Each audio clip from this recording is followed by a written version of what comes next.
Line, presented by Flynn's Tire and Auto Service. Need tires right now? Drive through the new speed lane at Flynn's Tire and Hermitage to get your new tires installed fast. Just drive in and we'll get you in at Flynn's. And tell them Flinny sent you. The number to call is 724-981-7900. That's 724-981-7900. It's the Pick Sports Line live on News Talk 790 WPIC and Sports Radio 96.7. Hi, I'm Jillian. Hi, I'm David. And now it's time to start the show. Here are the hosts, you and our daddy, Bob Greenberg. We are back. Yes, we are. The Pick Sports Line, presented by Flynn's Tire and Auto Service, flynnstire.com. And we are broadcasting live tonight till 7 o'clock on 790 WPIC, Sports Radio 96.7. We're on the iHeart app. We're also streaming live on our Sports Radio 96.7 Facebook page. I encourage you to go there to post a comment or a question.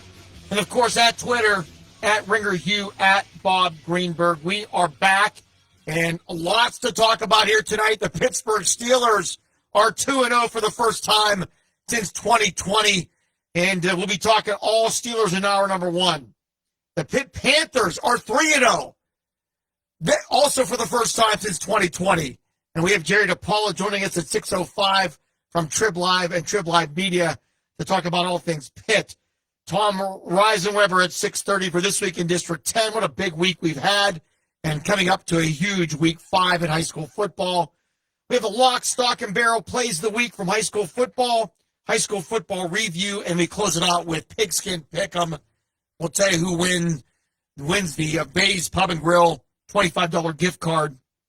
We have 5 of our fans and experts that went 7-0, and we have to break that tie. We'll do that around 6:50, so stay tuned for that. Hugh Ringer, the Pittsburgh Steelers, coming off not a thing of beauty, but they're 2-0, winning 2 games on the road. They are in first place, and that is all that matters. Well, that's right, Bob, because, they did what they had to do. We looked at this early season schedule and saw that 3 of the first 4 games were away from Acrisure Stadium, and we wondered, that could be a challenge. And, of course, the first 2 were on the road, and kind of wondered a little bit about that, although we didn't think that either of those teams would be contenders for the Super Bowl, and they certainly aren't. But we'll gladly take that 13-6 Steeler win. It was one that they had to have. It got a little bit dicey toward the end. I don't know about you, but I wasn't too terribly worried that the Steelers would let that narrow margin fritter away, because their defense had controlled their opponent the whole day. And, when you do that, it doesn't much matter who you're playing. When you're talking Steelers, you're in pretty good shape. This is the first time, and why 2-0 is important to me, because this is the first time in the post-Big Ben era that the Steelers are 2-0. And that is a big development. And for the 8th time under Mike Tomlin, the Steelers are 2-0. And the previous 7 times, the Steelers made the playoffs. Yep. That's a big stat. Yes, it is. It definitely is. Now, things get tougher. We know that. We know their game at Acrisure Stadium on Sunday at 1 p.m. against the Rams is going to be a test. But the Steelers win games with defense, Bob, and they certainly did it again on Sunday. And of course, for the second straight week, the thing that makes Steeler fans happy, I'm sure, is when they picked up their morning paper today just to quickly check the standings. You see the Steelers are 2-0, the Browns are 1-1, the Ravens and the Bengals are 0-2. And as you and I were briefly talking before airtime, I know it's only 2 games out of a long, long season that are over and done with now.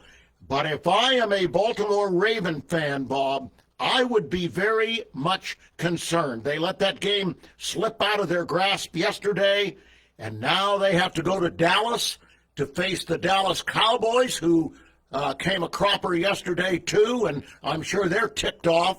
and then they have to play the Buffalo Bills. I believe it's in Buffalo, and their next game is with the Cincinnati Bengals, who at 0-2 are in pretty bad shape as well. Just a clarification from our super fan listener, Mike. I wish the Steelers were playing the Los Angeles Rams on Sunday. They're playing the Chargers. The Chargers, right. Because if they were playing the Rams, Yeah. who are beat up, they've lost Yes. maybe their two top receivers, so that would have been a much better matchup. Yes. The Chargers are coming into town, and I saw the story. They are not leaving the East Coast. Jim Harbaugh is taking them to Carolina, I believe, to use their facilities all week, and then they'll take the short trip up the coast to Pittsburgh. But there was a report today, Bob, that our Sunday opponent, the quarterback, is banged up a little bit. I saw the talking about Justin Herbert. Yes, their stud quarterback. But from what I saw this morning, his X-rays were positive for him. Mm-hmm. So I don't know what that means. We probably won't know till later in the week. Now, obviously, if Herbert isn't playing, that's a pretty big development. Yeah, and he depends on athleticism to avoid the rush. And the Steelers will be coming after Justin Herbert, no doubt about it. So it's one of those cases here, as I was preparing for the show, looking at the pluses of yesterday and also the minuses of yesterday, and I don't know where to start. So do we start with the incredible defense that has been as good as advertised so far through 2 weeks, or do we talk about the lackluster offense that up to this point, at least statistically, is worse than the offense from last year?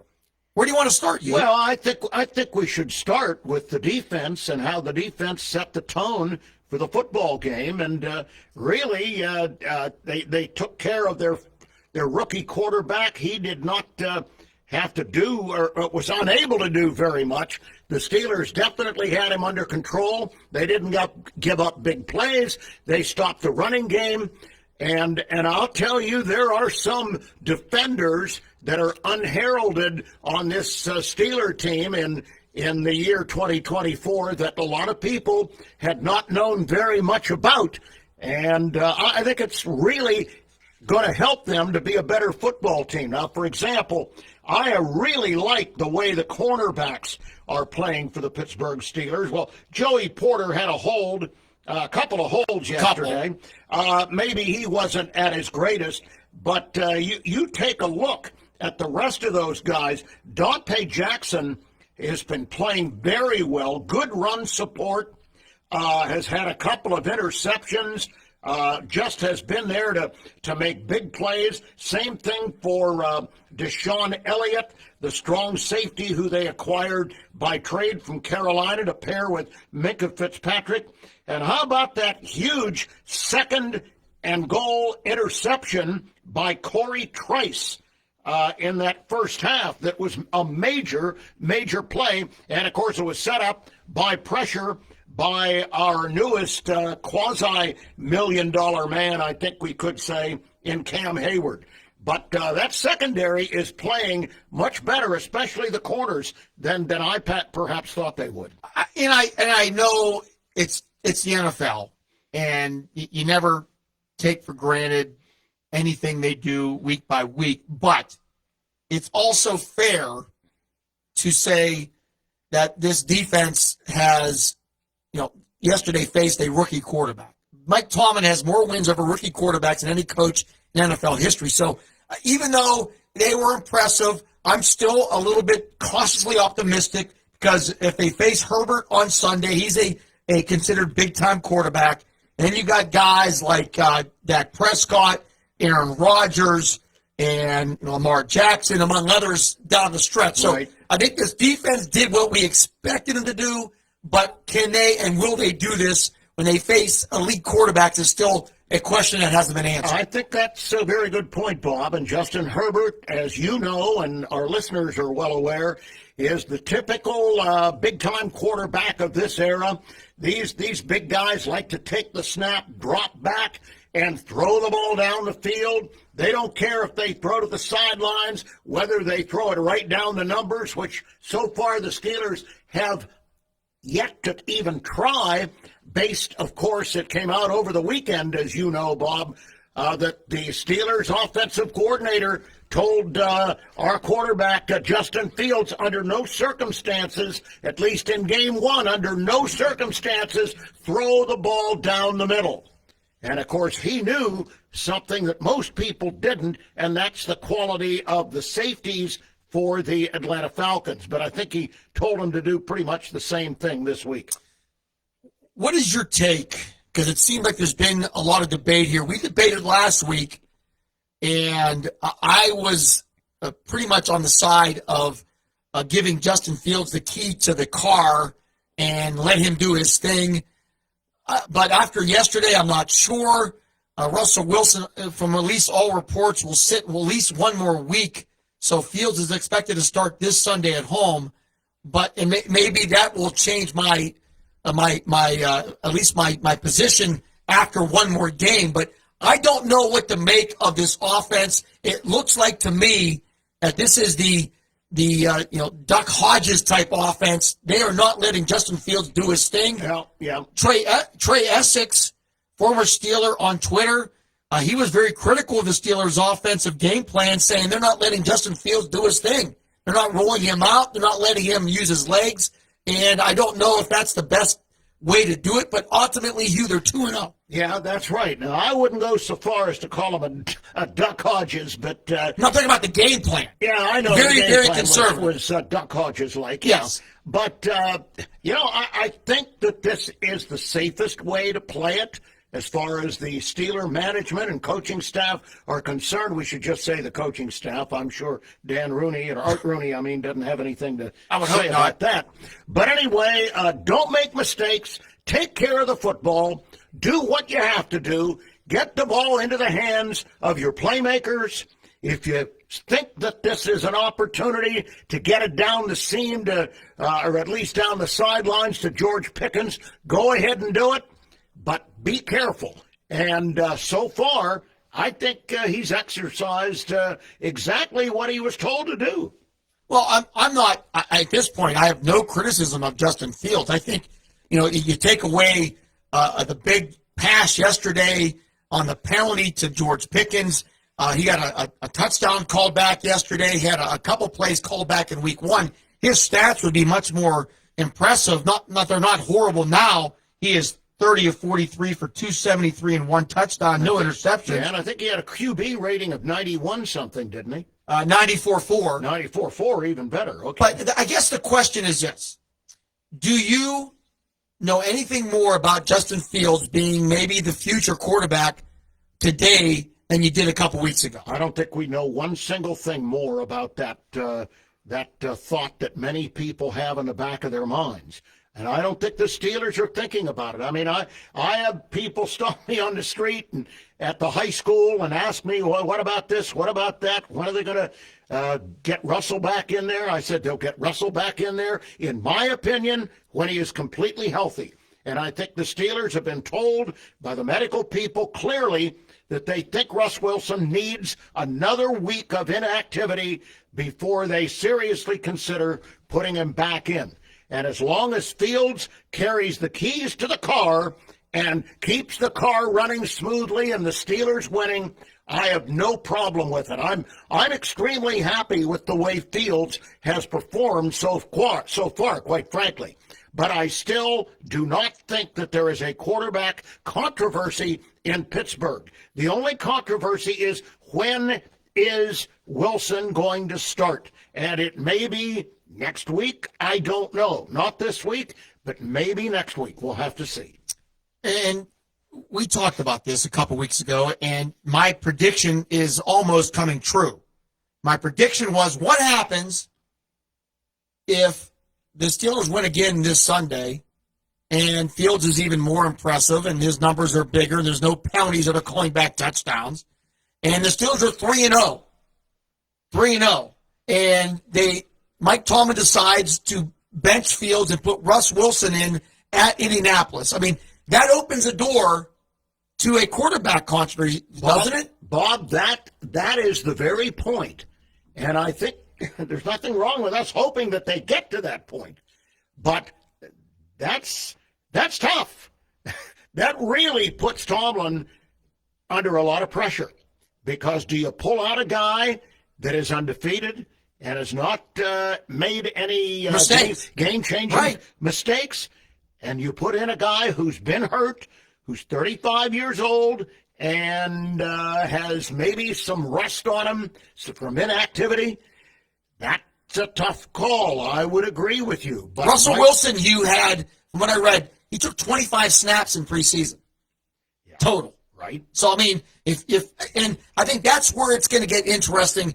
Obviously, the Steelers, we want them to win this Sunday to go 3-0.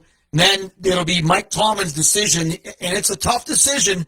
You saw, I'm sure you saw after the game, they gave Russell Wilson a game ball. Yeah. And the respect for Wilson is big in that locker room. But it's going to be Mike Tomlin makes the big money for a reason. And this will be a very interesting decision if the Steelers win. Let me tell you what, there's no big me and little everybody else in Russell Wilson, and I'm sure the Steelers knew that full well when they made the agreement to bring him into Pittsburgh. And there's no dissension on that sidelines. He knows what Mike Tomlin's doing. He's probably just fine with it, not that he wouldn't like to play. But he probably continues to feel in his heart, my time is going to come still with the Pittsburgh Steelers. It is a long season, Bob. Nobody goes the entirety of a season playing really well and, most importantly, not getting banged up. What is your take? I don't know if you've seen it. You're not as active on social media as I am. But after the Tua injury over the weekend and seeing Fields perform, capable over the weekend as well, there have been some that are saying, would the Steelers be better off looking at trading Russell Wilson for a big-time receiver or a big-time draft pick and just move off of him and move forward with Justin Fields? Your thought about that? I wouldn't do it. I wouldn't do it because they don't know how proficient, try to say this right, how proficient Fields can become. The Steelers probably are encouraged by what they're seeing, but he hasn't thrown the ball down the middle under orders from his coach. He hasn't had to make plays. He hasn't been forced to bring them back from behind yet.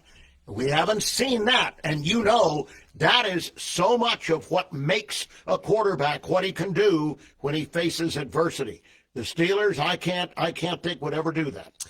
I guess my thought and why it interests me just for one reason, Hugh.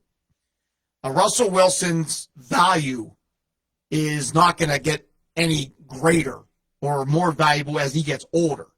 And if there's a team out there that would trade, a big-time, Jalen Waddle from the Dolphins or somebody that would be of value that could help his team because Wilson isn't the future quarterback. He is a fill-in for now, maybe another year, but that's it, right? He's the immediate future, but he's not the future. Yeah, that's the way I would put it. And I look at it from the baseball perspective. You try to trade players at their greatest value. And if a team out there would want Russell Wilson and give out something really good. Oh, if it's a generational player, like we thought maybe the Steelers were getting an Ayuk, that would be a horse of a different color. And I'm sure that topic is on our menu for tonight, too. What about the players behind Mr. Pickens? Wanting, lacking, failing. I'm sure we'll get into it. Well, it's on my list. So no question about it. Rick says they're only winning because of field goals. That is it, Hugh. Well, they're not winning because of field goals. They're winning because they have the best place kicker in the league who is booming everything from beyond 63. My goodness, a 63-yard field goal again yesterday. 53. No, I thought it was 63. No. Well, I wrote down 63. Maybe I heard it wrong. But anyway, 53-63 is a heck of a kick. It could have been good from 73, I think. Well, it was so high up in the It was unbelievable, but it gave the Steelers almost a 2-touchdown lead at 13-0, and that pretty much clinched it. I just think that the offense, and you look at the schedule, and I would tend to agree with Mike Tomlin. You're on the road. You got new quarterbacks. The Steelers need to win these games in the first half of the year, and they got 2 wins on the road. That is unusual, and it's a great way to start the season. Yes, it is. And one of the reasons the Steelers were able to do that, Bob, and you and I know it, and I think our listeners do as well, there are not many teams in the National Football League, I guarantee you, that have a defense that can keep you virtually in every game like this defense can, when you consider that 7 of their 11 starters are premier players in my mind. Well, there's no question. And, I think, and I don't want to jinx it here, but at least recently, the defense took a significant drop-off when they had injuries to key players like T.J. Watt. Oh, yeah. But I think this defense, at least as they sit here tonight, knock on wood, could survive a short injury to T.J. Watt because they have so much depth. Am I right on that? Yeah, they have depth in most areas. More depth in the secondary than I thought they would. They have depth at linebacker that they haven't had for years. Although I am going to say we still haven't seen anything close to the best play from our inside backers, and that doesn't mean I'm concerned overly about Patrick Queen or Wilson or Landon Roberts. Those guys are very good players, and we'll see that through the balance of the season. But where they are capitalizing on more depth than they've had in probably 4 or 5 years, Bob, and you've seen it, I'm sure, is on that defensive line. Cam Hayward played well yesterday. Keanu Benton is definitely a nose tackle on the rise. Larry Ogunjobi's knee is healthier right now than it's been in the last 2 years. We know that DeMarvin Leal has improved greatly as a player. So has Isaiah Loudermilk, who clearly made the football team this year. They got a good backup in Dean Lowry from the Mini Vikes. And we don't hear much about Montravius Adams, but, they put him in occasionally every game for Benton, and what's he doing? He's running after the quarterback and making him unload the ball. They can go about 6 deep in that defensive line if they can stay healthy, and let's hope they do. Let's see. Art says no smart team is trading a top-tier receiver for Russ. Well, and my point is, no team would do that unless they have. I agree totally with that. But unless they don't have a top-tier quarterback. And if the Dolphins lose Tua, then they may want to look at a veteran quarterback. That's my point. No team's going to do it unless they are at a desperation mode. And Wilson would provide a veteran quarterback to a team that has expectations to get to the playoffs. Well, the Steelers still have money in their coffers, Bob. Don't let them tell you they don't. And they have draft picks in their coffers, too. I mean, it wouldn't be the end of the world if they had to give up a second-round pick or a third-round pick sometime before the trade deadline comes and goes to get another receiver because, I'm sitting there, I think, like you are and most of our fans are, and I think we're starting, if we haven't already done so, to say to ourselves and to our friends watching with us, hey, I love the number 1 guy. Pickens is super. But who else is going to do it? Where's Van Jefferson? Where is, you go on and on and on, and you just say to yourself, we don't have any help for the number 1 guy. And the other teams are no dummies. They're noticing it, and their game plan is going to get tougher and tougher to break. And I've been talking about this and beating this drum for months on this program, that the Steelers did not do enough to build up their wide receiver room. The other receivers, other than George Pickens, so far in 2 weeks, there's 2 guys that have made catches, Jefferson and Austin. Right. They have a combined 5 catches for 28 yards in 2 weeks. Right. That is going to be devastating for a team, especially in a situation where if they fall behind, they need to throw the ball down the field. No question about it. And that's a failure on the front office. They have not done enough. I don't care. Omar Khan has a great reputation, but at this stage of the game, they have not done enough to bolster that room. And I'm fearful that is going to be a major, major headache as the season goes on. I am very much hoping, Bob, that Omar Khan has not closed his books. He has not closed his scouting reports that come in from Steeler employees whose job is to go and scout players from other teams that might be available for the right price, because the Steelers absolutely unequivocally must do something about that second wideout. They don't have a second wideout. And Bob, when you start playing the really good teams, and you and I both know we haven't played a really good team yet, it's going to come back to bite them, because the other people have more weapons than the Steelers do. And that opportunity, maybe finding a wide receiver, it got a little more difficult a few minutes ago. The Los Angeles Rams have announced that Cooper Kupp is going to the IR. And the Rams are already without their other star receiver, Nakua.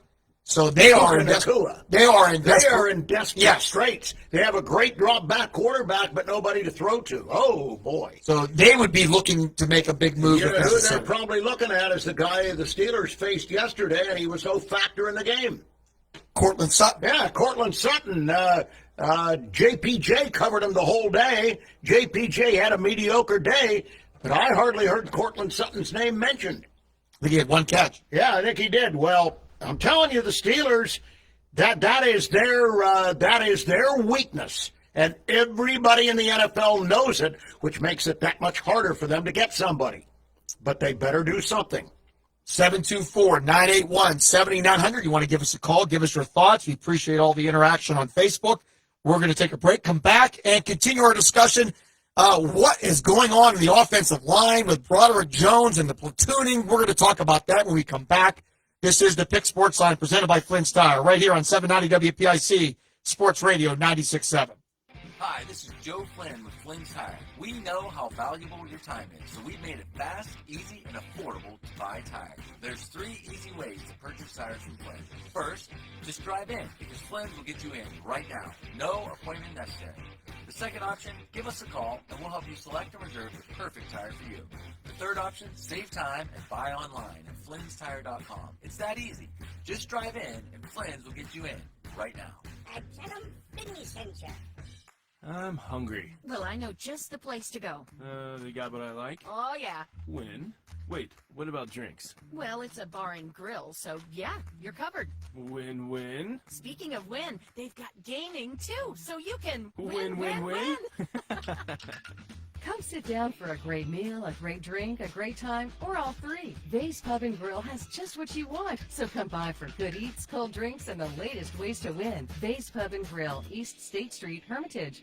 Our goal is to provide patients with the strongest, most effective, and safest options in this exciting field of regenerative medicine. Dr. Mitchell Scheinkup, National Medical Director at QC Kinetics. The idea that you can avoid a joint replacement is very exciting. And that's from a surgeon who's done thousands of joint replacements, but who now believes there's a better way. Regenerative medicine, as we understand it today, gives lasting pain relief, improved function, without surgery, without drugs. Under Dr. Scheinkup's leadership, QC Kinetics medical professionals treat patients every day with the most advanced protocols and natural biologics. Literally tens of thousands of people all over America. I've been doing research on regenerative medicine for 2 decades. This is the future of medicine. Call QC Kinetics for your free consultation. Call QC Kinetics, 330-693-5037. That's 330-693-5037. Located in Howland, 330-693-5037.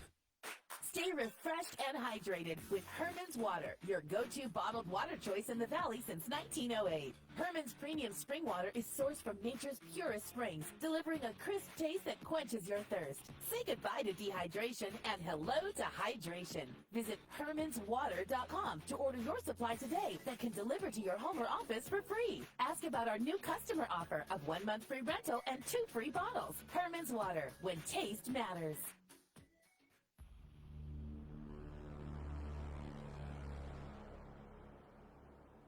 It's the Pick Sports Line, presented by Flynn's Tire and Auto Service. Need tires right now? Drive through the new speed lane at Flynn's Tire and Hermitage to get your new tires installed fast. Just drive in, and we'll get you in at Flynn's. And tell them Flinny sent you. And we are back. Pick Sports Line Monday night tradition here in Mercer County, Bob and Hugh. Hugh, the Steelers yesterday did something that very unusual. They came out with a game plan to rotate their starting or the right tackles. Troy Fautanu and then Broderick Jones came in on the third series, and it was a total disaster. 3 flags on Jones in that one drive. Basically took away a touchdown, and then Jones went to the bench, never saw from him again. I don't know what's going to happen next week, but the number 1 draft pick from last year seems to have entered the Mike Tomlin doghouse. What happens next? Well, Mike Tomlin is not getting the switch out. He's not going to use the switch on Broderick Jones, but he did say when pressed by a reporter after the game, the reporter said, "Is Broderick going to play next week?" And he said, "Nope, not until we see improvement." He said, "I am not punishing him." He said, "We are letting him know that his play is unacceptable. 2 holes and a false start coming right fresh off the bench in a big game is not going to get it done." So they're going to have to go with Dan Moore Jr. at left tackle and number 1 pick Troy Fautanu at right tackle, and they should be just fine there. I think Fautanu is healthy. He's getting better. Obviously, I think one of the heroes on this team, Bob, is number 65, Dan Moore Jr. The Steelers did not think highly of him, and not many people did when they plucked him from one of the Big 12 conference teams. And he has just come in and literally outplayed a couple of the much more ballyhooed tackles that have come into Steeler camp. And so far, he has a big edge on Broderick Jones.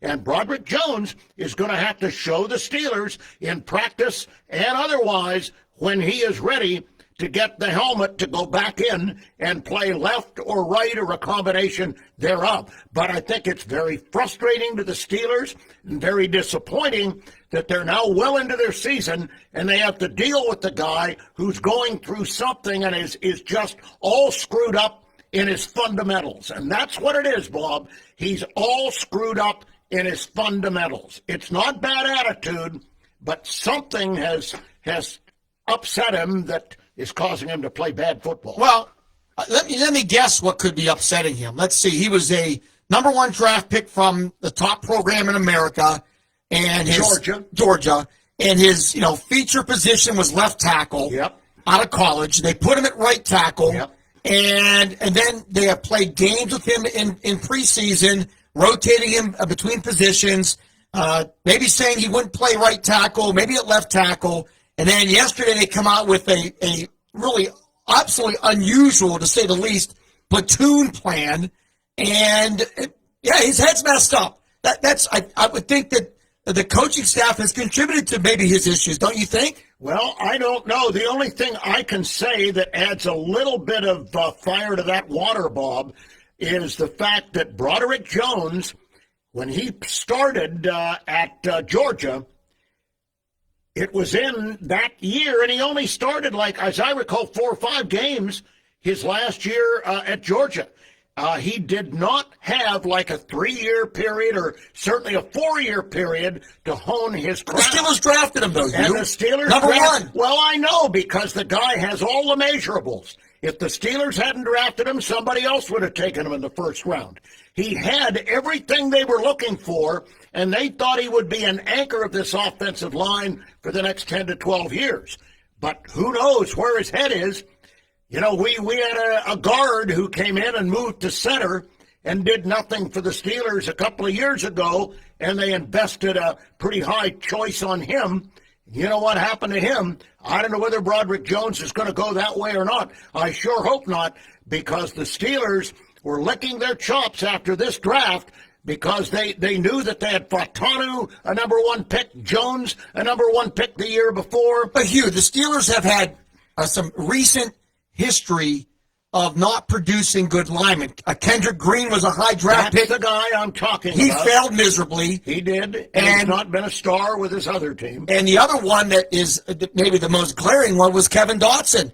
He never settled in for this team, and now he is a star with the LA Rams. He is a star, a near Pro Bowl player with the Rams, which, again, maybe it's because he's more comfortable where he is, gets a different kind of coaching. I don't know. How much is that on the coaching staff of this Steeler team? They're not being able to produce these stud linemen anymore. They love their offensive line coach, Bob, and I don't think they'd trade him for anything or give him up for anything right now. But on the other hand, Zach Frazier, the kid from West Virginia, their second-round draft pick, has absolutely claimed the center job. Granted, his competition, by default, Herbig, is out for the year, but he is a road grader in the middle of that Steeler offensive line. So as poorly as Jones is playing, Zach Frazier is picking up some of that slack. Well, I would say yesterday ran for 141 yards, under 4 yards per carry. The running game is competent, but it's not controlling games. It's going to have to get better. Correct. So especially if they have to continue to play Fields, because they're not going to throw the ball indiscriminately, and it's going to be the run show, and that's okay. That's what the Steelers are best at. I just don't. What I see is Broderick Jones went from number one pick to potential going back to his number one position this year. All the talk of that, and now he is going as a backup to the right tackle, and now he's on the bench. And this was a number one draft pick. I mean, this was a must-hit guy that there's no way this guy was going to fail coming from Georgia, but he right now it looks like he's failing. Well, he was relatively inexperienced, as I said, coming out of Georgia.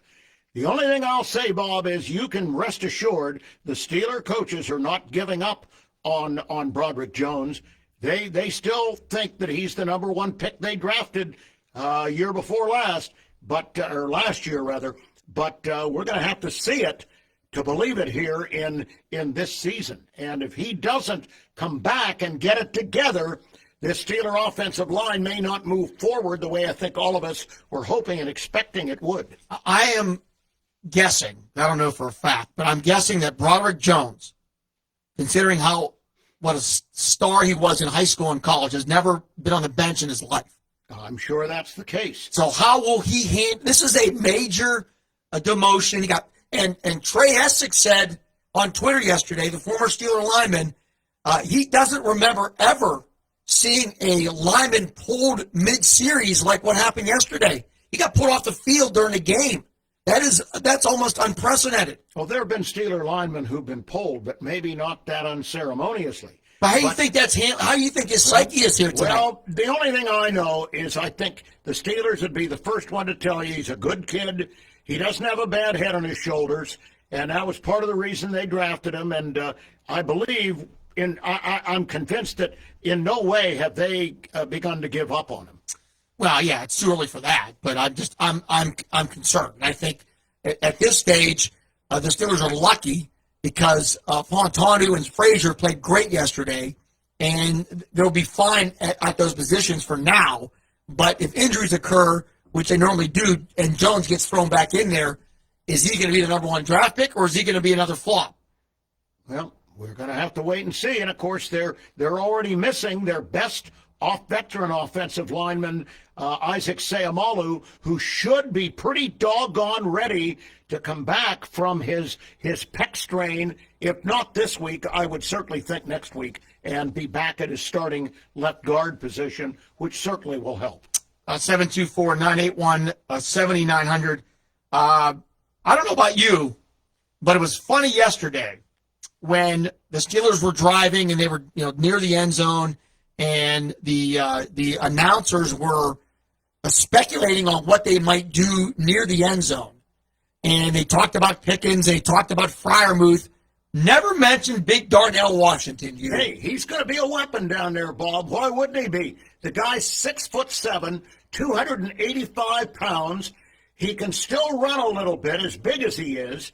And the Steelers say that he has improved his skill as a pass catcher at the tight end position. And that little 5-yard touchdown toe tap to give the Steelers a 7-0 lead, I don't think was something that the opponent was expecting. But they got it right, smashed right in the mouth at them in the first score of the contest. Steelers were, I'm looking at it right now, they were flagged 10 times yesterday, Hugh. That obviously is a major factor and cost him multiple points. Yeah. Has to improve. Well, there's no question it does. Yeah.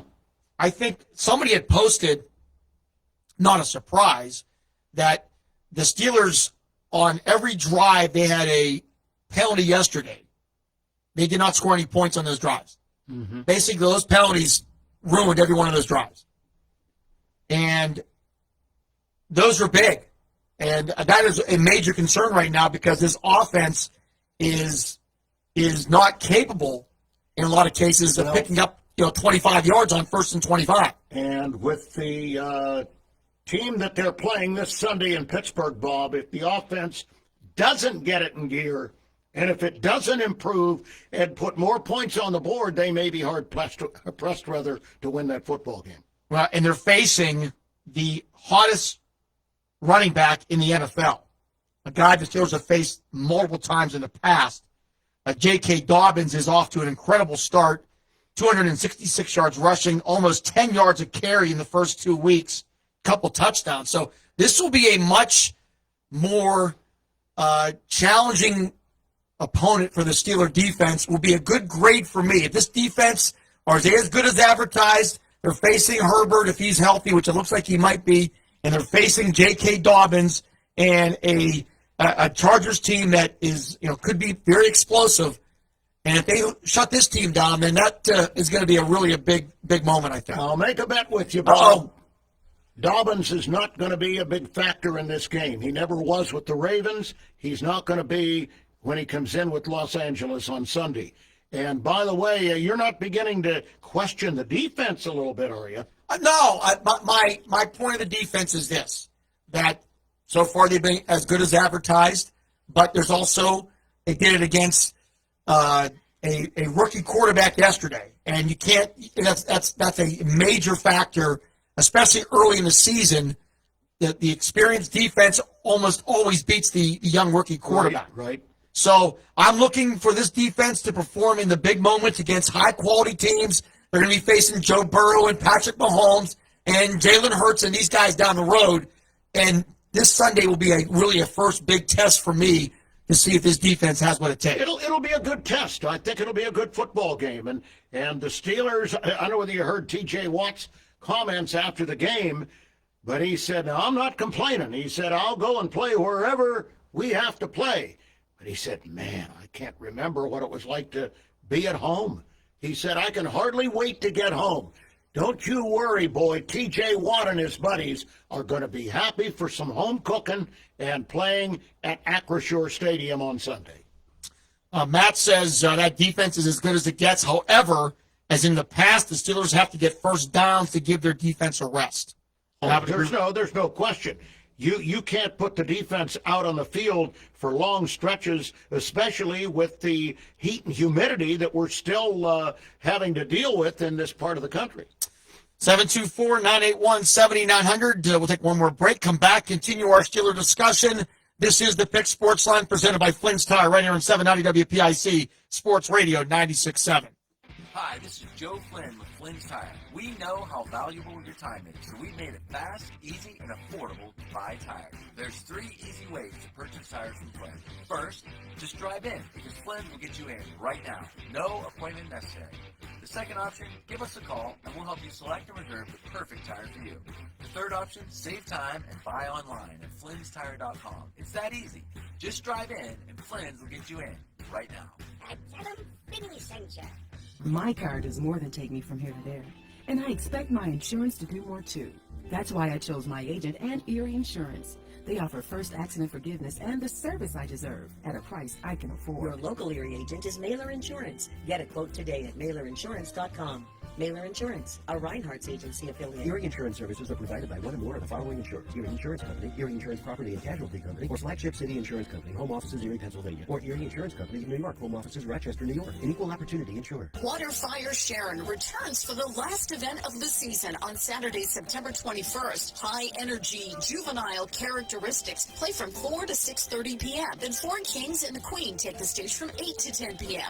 At dusk, we light up the Shenango River. Watch for our world-class fire performer throughout the evening, and the children's area featured from 3 to 7 p.m. Come early, stay late. See for yourself the magic of Waterfire. For more information, visit waterfiresharonpa.org. All right, who used the vacuum cleaner last? It's not working. I thought you did. Well, now I am, yeah, but it won't even clean the cobwebs around the vent in the bathroom. I used it on some dust bunnies under the bed. How about you? I just did the stairs with it. Claire? I used it on Tabitha's belly. The cat? Is your favorite floor sweep on the fritz? Don't spend hundreds on a new one. Liberty Sweeper can repair any make or model for much less. Liberty Sweeper, Sharpsville Plaza in Sharpsville, or at libertysweepers.com.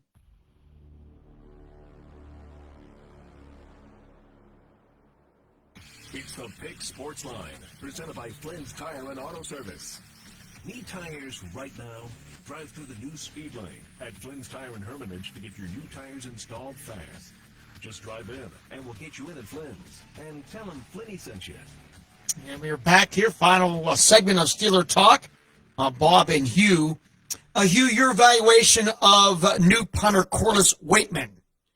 Hey, I don't have the numbers in front of me, I have them. but I watched the game, and I'll tell you, he made a seamless transition. And I remember when he was there before, he was very consistent, averaged about 45 yards a punt, kicking that left foot, and he's athletic. I think he gave them everything they wanted. Now, is he going to be the adequate replacement for our former place kicker? I'll tell you, I think we had one of the best kickers at the Steelers, maybe the best that I can ever remember in black and gold.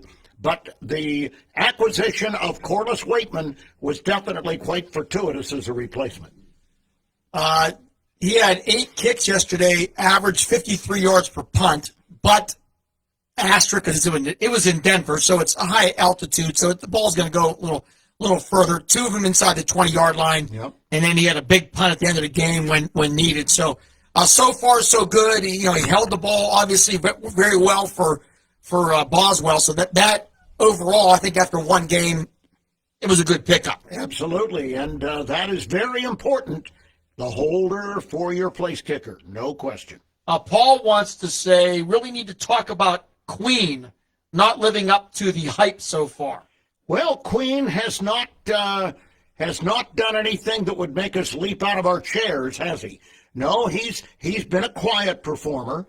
Now, he did have a pass breakup late in the game in the fourth quarter that helped a good deal. But I would say, caller or texter, don't worry too much about Patrick Queen. He's healthy. He is a great player. He was an all-pro last year, and he and Landon Roberts are a good inside linebacker tandem, aided and abetted by the draft choice out of North Carolina State, third-rounder Peyton Wilson. I love the depth that the Steelers have inside as well as outside, and a great big special teams play by one of our other inside linebackers yesterday, Tyler Matakevich. I would say the only evaluation that counts for me at this stage about Queen, and I agree with Paul, a little bit concerned, but the Steeler defense, they've given up 1 touchdown in 2 games. Mm-hmm. They've given up, 10 points in 6 points, 16 points in 2 games. That's going to win you a lot of football games if that continues. Oh, no question about it. I think we have more things to worry about, not a whole lot more, than Patrick Queen. Queen did miss a little bit of time a couple of weeks ago with a little, I think, a knee problem. Nothing to get excited about. But I really like the work that they've done to fortify that inside linebacker group. As we had mentioned in our opening, the Ravens and the Bengals are both 0-2. The Browns survive an ugly win in Jacksonville. there were a lot of Deshaun Watson venom this past week from Cleveland fans.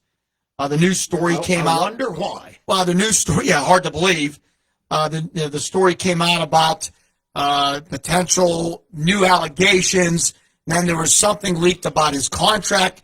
And then there was a lot of Browns fans that were, it seemed like, hoping that the Browns could get out of this contract. Now, the Browns winning a game like they did, I guess, will calm some of those Browns haters, and that's from the Browns side.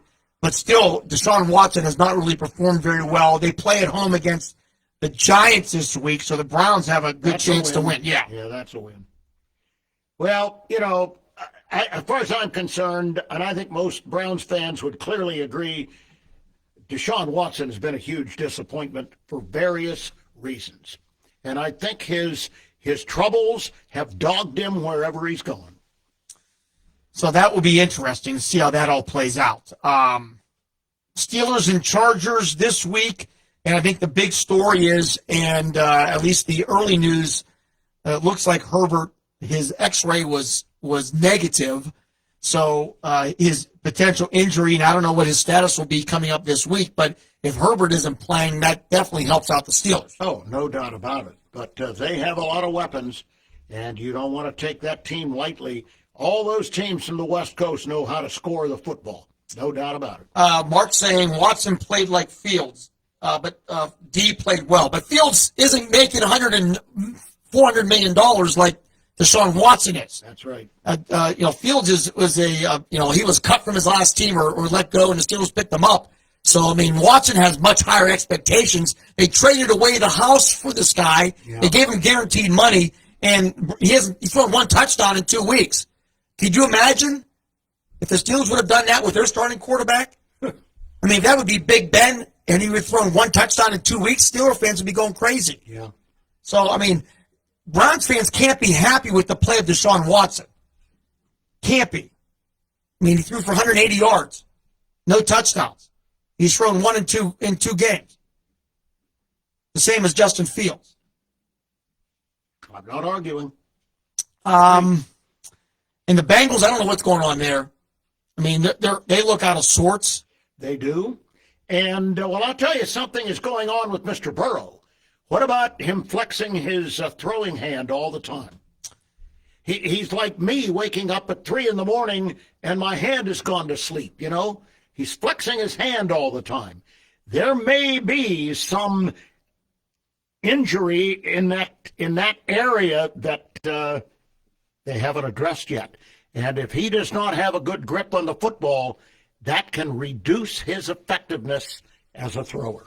He was 23 of 36 yesterday for 258 yards, 2 touchdowns, no interceptions. Those aren't bad stats. Yes. And he has thrown for 422 in 2 weeks, no interceptions. So that's, I saw the video, and first off, if he's injured, they have to report that. Yeah. And I don't believe there's anything officially reported that he has an injury of any sort. Well, it could be part of the recuperative process with the hand and the wrist. I don't know, but it would be a cause for concern if I were a Bengal fan. Well, that's possible. I don't know. There's sometimes you can't believe everything you see on social media. Yeah, but you can see it if there's up-close camera coverage of him doing that during the game, which I understand there has been. Well, that is true, but there's been nothing official, so I don't know if I'm going to go down that path yet. But the Bengals were 0-2, and who do they play this week? I don't know. I didn't look at that. Let me look. They are playing... Oh, they're on Monday Night Football next week against Andre Coleman's Washington Commanders. Oh, good Lord. That'll be a blowout. So Commanders are one of the 3 worst teams. No, they won yesterday. What are you talking They're about? Still one of the 3 worst teams in football, Bob. Andre Coleman won his first game as NFL coach. Good. I'm happy for Andre, but they're still one of the 3 worst teams. They won yesterday. They had 7 field goals. Hey, that would be fun, wouldn't it? Yeah, what a game. 7 field goals, and they won the game. Gave up 3 touchdowns and still won. That's going to do it here for Hour 1 of the Pick Sports Line. Stay tuned. Pitt Panther Talk coming up next. Presented by Flynn's Tire right here on 790 and 96.7. News Talk 790 WPIC, Sharon, Hermitage, and Sports Radio 96.7 WLLF, Mercer, Hermitage, a Cumulus station. This is the CBS World News Roundup Late Edition, sponsored by Progressive Insurance.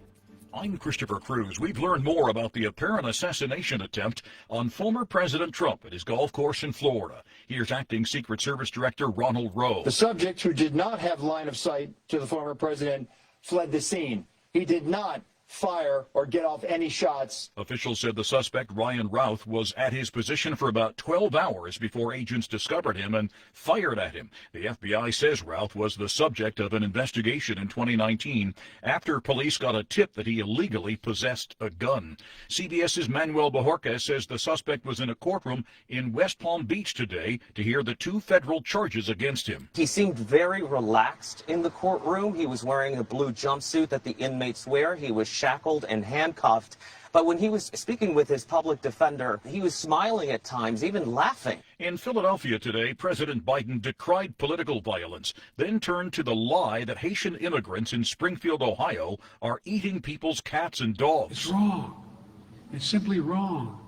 And it must stop. In Springfield, CBS's Nicole Killian says the city has canceled a cultural festival because of threats. 2 local colleges are also moving their classes online instead of in person. In part, that is from threats that were made, particularly to one university over this weekend. Smoke and flames have caused hundreds of people to flee their homes near Houston after an apparent pipeline explosion. The heat from the massive plume so intense it's threatening homes hundreds of yards away. I did feel the heat. The flames weren't that close yet. I could see a little bit of char on my back fence. Firefighters are using tower ladders to douse the roofs of nearby homes. 4,000 customers without power. No word yet what caused the explosion. Chris Fox for CBS News, Austin. A man named Justin Helstenberg has been charged with starting the huge line fire in San Bernardino County in Southern California.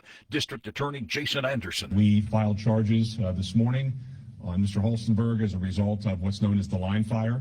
We've filed a total of 9 charges. Officials estimate the fire caused about $14 million in damage and charred 39,000 acres. Israel is making an offer to Yahya Sinwar, the head of the terrorist group Hamas. CBS's Elizabeth Palmer has details on that. Israel will give Sinwar safe passage out of Gaza if he relinquishes control of the territory and sees that all 101 remaining hostages are returned. On Wall Street, the Dow closed up just 0.6%, but that was enough for the index to reach yet another all-time high. This is CBS News.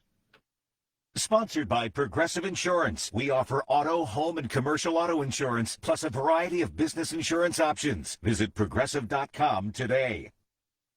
It's common knowledge that after age 30, our metabolism changes. I'm Chuck Norris. I tried everything. Working with the team of health experts, we came up with Morning Kick. Morning Kick has probiotics to help you lose weight, prebiotics for digestion, and powerful anti-aging supplements. Go to roundhouseprovisions.com, use code SAVE, or text SAVE to 511-511 and claim 40% off. SAVE to 511-511. These statements have not been evaluated by the FDA. This product is not intended to diagnose, treat, cure, or prevent any disease. Tax fees may apply. September is National Recovery Month, and the U.S. Department of Veterans Affairs is raising awareness of substance use resources for veterans.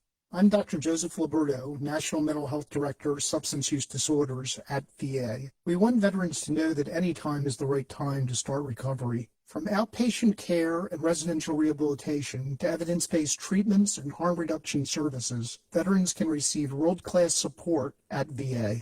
Visit www.va.gov/recovery. A concert for a cause, high above Earth. Before the Polaris Dawn flight cruise splashed down off the coast of Florida,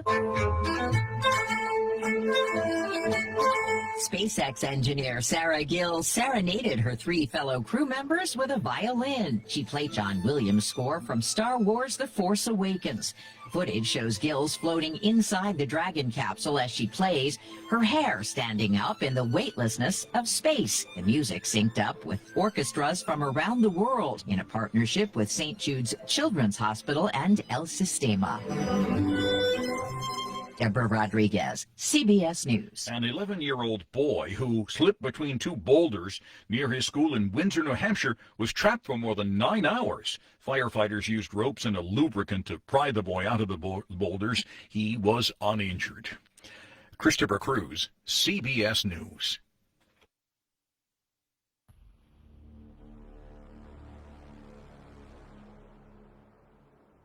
It's the Pick Sports Line, presented by Flynn's Tire and Auto Service.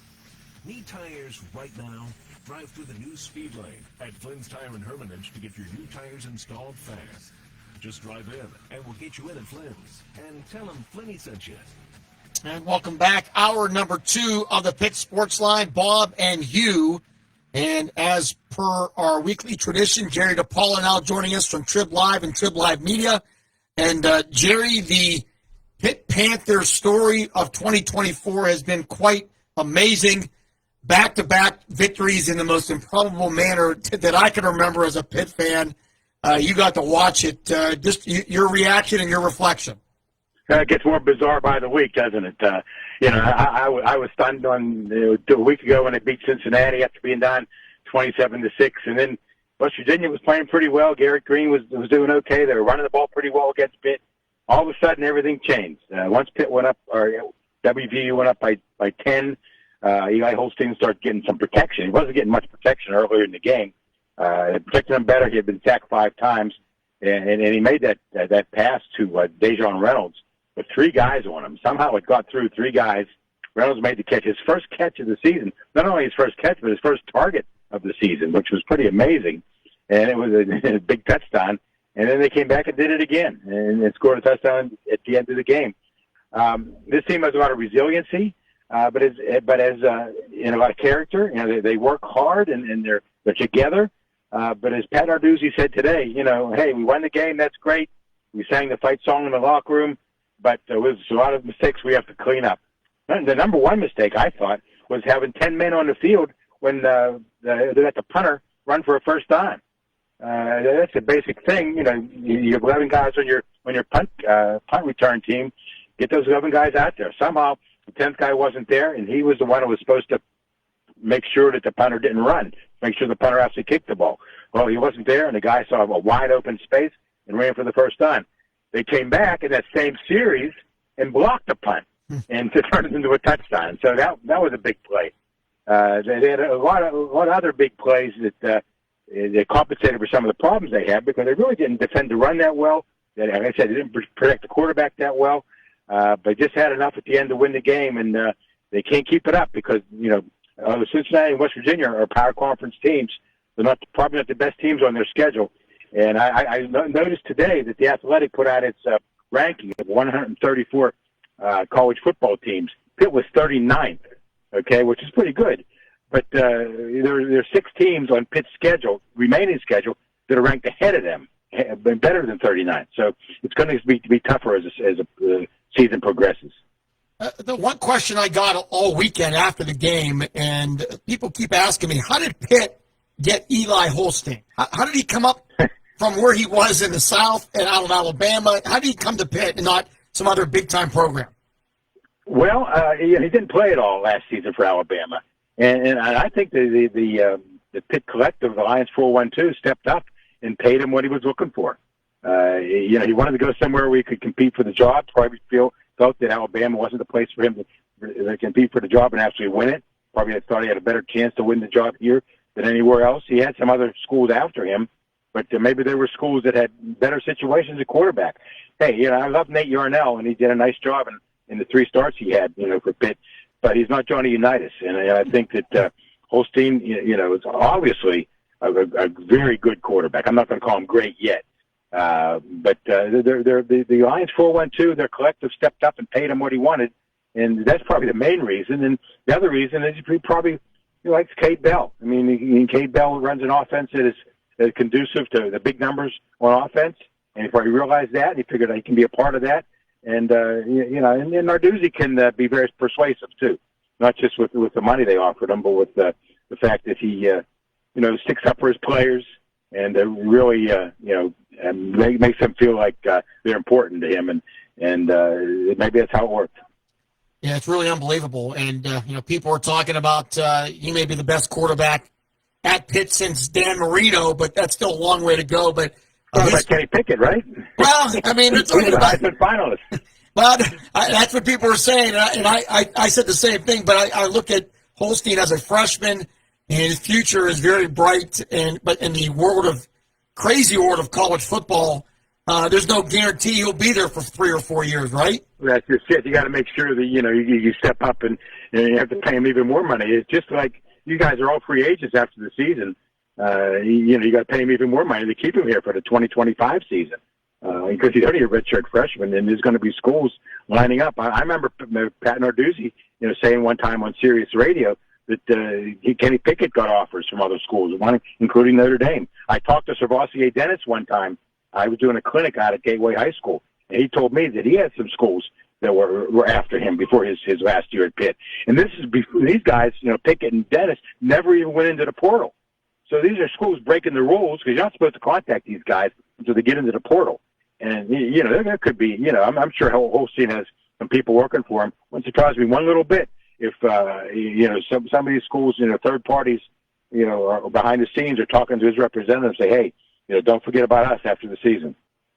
Jerry, you obviously watched the game. I mean, the one sad part about it all is that next year will be the last time these two programs will meet for a while, isn't it?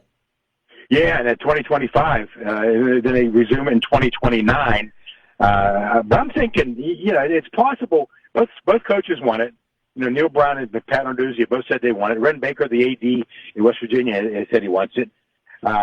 Pitt doesn't have a permanent AD right now, but that might be, one thing the new AD does once he gets hired. I would assume it's going to be sometime before the end of the year, during the end of the calendar year. To come in and call Ren Baker up, make it your first order of business, say, hey Ren, let's get this done. Let's cancel any contracts we need to cancel and get that back here ball here every year, which is what they should do. I'm not saying they're going to do that. It's not my decision to make, but if they saw what it looked like, Saturday afternoon and what it looked like 2 years ago when they had 70,000 2 years ago, only 66,000 the other night. But Pitt's not going to get anywhere near 66,000 or 70,000 for any other games because they're not playing Penn State. Could get it from Notre Dame in certain seasons, but unless you're playing West Virginia, you're not going to sell out Acrisure Stadium very often. Jerry, you gave us a perfect segue into the second major thing about the Pitt athletic program these days. You wrote a great article about Pitt's search for an athletic director and with the firing of the preceding athletic director, and you mentioned some challenges they're facing and also a few candidates who may or may not be on the minds of the selection committee. Just fill us in on what you know. Well, I don't know what they're going to do, and you always throw out some certain names to see if they stick to the wall. One guy that I think could be a good choice, although he's never been an athletic director before, is Pat Bostic, and the former Pitt quarterback, who is now in the administration now as associate athletic director for Major Gifts. He's the guy that builds relationships and friendships with the wealthy donors. And he's a very, very good people person. He knows how to work a room. He's a smart guy. He knows football. He loves football. He loves Pitt. And he won't go anywhere else. I mean, you won't see they hire somebody like Pat Bostic. You won't see his name associated with any other AD jobs as long as he's at Pitt. He's only in his 30s, though. So and he's never been an AD. I think what they're going to do, is go after a sitting athletic director in a maybe in a major school, a mid-major school, or somebody who's maybe the second in command at a school like that. Doug Whaley's name, the former Buffalo Bills general manager who worked in the Steelers personnel department for a long time, has been mentioned as a candidate by some people. I can't say I know what's going on because Joan Gable, the new chancellor, I mean, she's only been on the job for a little bit over a year, and she might have some contacts with some people that I never even know, none of us ever even heard of. We'll see who's going to come in for an interview. Maybe those things are hard to dig up too. They bring these guys in and whisk them out of town as soon as possible before anybody notices. I think somebody like Pat Bostic would be a good athletic director someday. Whether Pitt wants to hire him right now or not, I can't tell you. But I think he'd be a good candidate for the job if it was up to me. Jerry, Pitt plays YSU, Youngstown State here from our backyard on Saturday at 3:30. Youngstown State coming off a loss to Duquesne. I mean, this is one of those games where there's no possible way Pitt loses this game, do they, Jerry? Well, isn't that what they said in 2012? Paul Chryst's first game as a coach. No possible way they could lose to Youngstown State. Guess what? They did. It's a different program today, Bob. I mean, that day, I remember it vividly, as I was getting ready to go to the game, they put out a release. They suspended 6 players, right before that game. Pitt doesn't have a program like that anymore. These kids are all bought in, and he hasn't had too many discipline problems over the years. The one criminal activity they had, a couple of years ago was Dayon Hayes, a defensive end, who got into some kind of minor scrape, who's now at Colorado. So I don't think that's going to happen. I think Pitt will win the game. I'm not going to predict the score or anything at this point, because you never know what's going to happen. But I was disappointed Youngstown State lost to Duquesne, because they were ranked 20th in the country among FCS schools. So that's a good program. And Pat Narduzzi knows that. Because, first of all, he's from Youngstown. He was a ball boy at Youngstown. His father coached at Youngstown. He played at Youngstown for 1 year. And I also think that, I know that he holds a little bit of a grudge against Youngstown State because they fired his father. That was why he transferred to Rhode Island after his freshman year. So it's a little bit personal, for Pat in this game. Of course, he's not playing. But I think the guys, see that, they don't care who they're playing. I think they're going to focus and play well. Although they did lose focus a little bit in the West Virginia game. Like I said, in the punt situation and the pass protection situation, they're not a perfect team.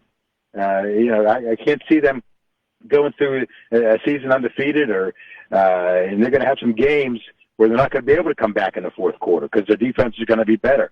West Virginia secondary wasn't very good. I think they had a transfer from Duquesne starting in their secondary, so they had some issues in the secondary, and Eli Holstein probably took advantage of them. But they have to clean up some of the problems, and Narduzzi said that today. There's a lot of cleanup needs to be done, and they got a week to do it.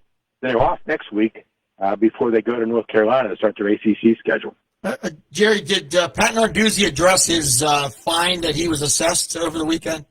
No, other than the release they put out right before the news conference, in which he said he takes responsibility for his comments and won't have any further comment. But if you watch that interview on TV right after the game, you could tell he was very emotional. Mm-hmm. You see the sweat pouring down his brow, and his eyes were starting to bug out. He was pretty excited about it. I don't know if the calls were good or bad. He thought there was offensive pass interference on West Virginia's last touchdown. He didn't like the out-of-bounds call when Brandon George knocked Garrett Green out of bounds there. He thought maybe he was still in bounds. He also was a little upset that he had to get Holstein out of the game because his helmet was yanked off when next to the last play before the winning touchdown. The rule says if the defense pulls a guy's helmet off, he can stay in the game. If it falls off on its own or he takes it off, then he has to sit out of a game, sit out a play. But according to Narduzzi, it was yanked off, and that should have either been a penalty or Holstein should have been allowed to stay in the game. What if Nate Yarnell, who hasn't taken a snap in anger, since last November, had fumbled the snap and they lost the ball at that point. Wow. That would have been something, right? It certainly would. And finally, Jerry, you did a story on Pitt basketball over the weekend, right before the weekend, I guess, as Jeff Capel got his first real big recruit for the coming year, next year, 6'4" guard. Yeah, next year, 6'4" guard Omari Witherspoon from that rich area down in D.C. They produce a lot of great basketball players. Is he one of the guys that is going to help rebuild this backcourt and keep Pitt in prominence? He better be, because they're going to lose. Jalen Lowe, there's a good chance he's going to go to the NBA after this season. And, Dunn is a senior. It's going to be his last year. You never know. Nobody knew that Bob Carrington was going to be what he was until we actually start playing games. So let's see what kind of senior year this kid has in high school, number one. And number two, let's see what happens when they get him on campus. The Cummings kid, is coming in as a freshman this year. I think he's going to be a good player. I've seen some video of him playing. Right. He looks like the real deal. Whether he's going to be a Carrington type, who knows? They got to replace a lot of lot of scoring in that team. Carrington's gone, Hinton is gone, but Capel has the program pointed in the right direction. I think they'll be fine. Jerry, we appreciate your time as always. Have a great week. We look forward to chatting with you next Monday. All right, gentlemen. Thank you. Take care. Thank you, Jerry. All right, Jerry DePaula, Trib Live, and that game was quite the game, and it was interesting to you that there was so much talk about the conflict Saturday with the Pirate game. Before the crowds, and I didn't see or hear of any issues at all. I mean, I know there's a lot of people there, but apparently, whatever the plan they put in place for parking. And, of course, the Pirates have taken a nosedive. I was going to say, the Pirates have been playing so poorly that they have much of a crowd show up Saturday. Yeah, not much. That's what I heard. So that wasn't really much of an issue. But I would agree that, and I would hope that Pitt needs West Virginia and or Penn State on their schedule every year. It'll be better and easier to get West Virginia on the schedule than Penn State, in my opinion. I think West Virginia likes the atmosphere. Pitt likes the atmosphere of the backyard brawl. But I personally think that there's a lot of snootiness involved with Penn State that prohibits them from wanting to lower themselves in their eyes and their minds about playing Pitt. Well, and it's a case where, if you remember, one of their requests a few years ago was they wanted every 2 out of every 3 games to be held at Penn State. Yeah, and why should they be getting any kind of special favors like that? Agree. Ridiculous. What else happened this week in college football? I watched, I don't know if you saw any of it, but shockingly, Alabama looked horrible. Yeah. And they dropped now. They're pretty young. Yeah, but they almost lost. And in front of the former coach, no less. In front of the former coach. And Texas now is the number 1 team in the country. Yeah. And moved up. There's a true number 1 right now. I didn't see much of the Texas game. But not Alabama. They look good this week. Who am I talking about? They won big. Texas was number 1, but they beat Georgia. Georgia, I mean, is the one that's struggling. Georgia has been struggling, yes. They definitely have. They survived Kentucky 13-12. Texas number 1 for the first time, I think I saw 17 years. Yeah, LSU is out of the picture now. Couldn't happen to a nicer coach. And Miami, they won 62-0. Mm-hmm. And but who was it against? Oh, they beat Ball State. Yeah. But what's disappointing is that Pitt does not play Miami this year, at least in the regular season, because of the bigger ACC. Right. Everybody can't play each other, so that's that. So Pitt YSU this Saturday, and it'll be interesting. I don't know what to expect. Oh, I think I do. Well, I just YSU's my alma mater, but I might give them short of a Chinaman's chance. Pitt is Pitt, though, Hugh. Oh, they are, and they could come in with their noses up in the air. I doubt that Dews would allow that to happen, though. Let's hope not. So that's that. I have not watched much about the Pirates to see Paul Skeens is pitching tonight. And they're playing at St. Louis. Yeah. Well, they didn't do very well against Kansas City. No. They had a chance, not that they would have cared, to help the Guardians a little bit, but they lost 2 out of 3. First 2 games they lost big to Kansas City, which has been playing good baseball. Guardians are pretty much, as I'm seeing now, they're a lock for the playoffs. Well, maybe a lock for the playoffs, but in terms of winning the division and getting a better seed, they're only 3 games ahead, so they have to keep driving. Actually, they're up 4 now. Oh, they're up 4 now after yesterday. Yes. You're right. So they're up 4 over the Royals. I saw yesterday, and I commented on X today about it. Yesterday was Roberto Clemente Day in Major League Baseball. Didn't know that. And that was my point. Could Major League Baseball, could they have picked a worse day? NFL Sunday, where it gets so much of the attention, and the fact that they put Roberto Clemente Day on a Sunday in September? Makes zero sense. I don't know what the reasoning is. I don't know, because people's attentions are clearly diverted, Bob, on Sundays. I'm sorry, but they are. Sunday is NFL Day, unless you're not a football fan. But even then, you want to get as much attention on the Roberto Clemente story. Yeah.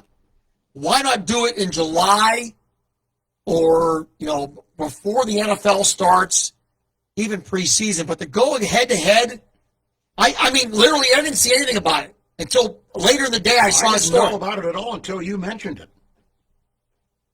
So that's that. The other big story today, I don't know if you saw, really an amazing story. Sidney Crosby. The Penguins re-signed Crosby to a 2-year contract extension at an annual value of a paltry for a player of Sidney's stature, $8.7 million a year. That's peanuts. Mm-hmm.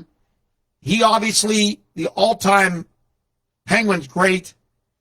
He never sought to be more highly compensated. He's looking to try to better the team. He knows that he has made a lot of money in his life, and he is the ultimate teammate, but really unbelievable. And I think that, I have to look exactly, but Crosby will be with the Penguins now through 26-27, which is going to be 20 years plus. Yeah. All with the same team? Well, he's the ultimate superhero for Pittsburgh hockey fans. There's no doubt about it. He's done things the right way, and they have every right to love him.